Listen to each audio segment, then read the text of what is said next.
بسم اللہ الرحمن الرحیم۔ اور ہم نے نوح کو ان کی قوم کی طرف بھیجا تو انہوں نے ان سے کہا کہ اے قوم، اللہ ہی کی عبادت کرو، اس کے سوا تمہارا کوئی معبود نہیں، تو کیا تم ڈرتے نہیں؟ اس پر ان کی قوم کے سردار جو کافر تھے کہنے لگے کہ یہ تو تم ہی جیسا آدمی ہے، تم پر بڑائی حاصل کرنی چاہتا ہے، اور اگر اللہ چاہتا تو فرشتے اتار دیتا۔ ہم نے اپنے اگلے باپ دادا میں تو یہ بات کبھی سنی نہیں، اس آدمی کو تو دیوانگی کا عارضہ ہے، تو اس کے بارے میں کچھ مدت انتظار کرو۔ نوح نے کہا کہ پروردگار، انہوں نے مجھے جھٹلایا ہے،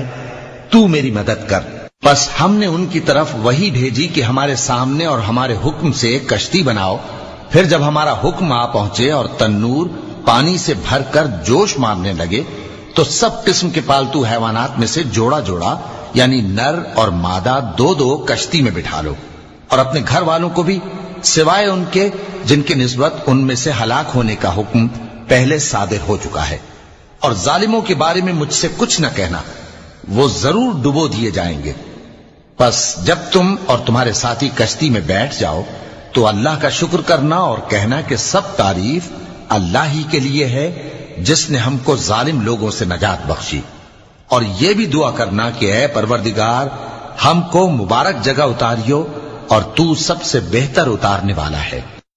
بے شک اس قصے میں نشانیاں ہیں اور ہمیں تو آزمائش کرنا تھی۔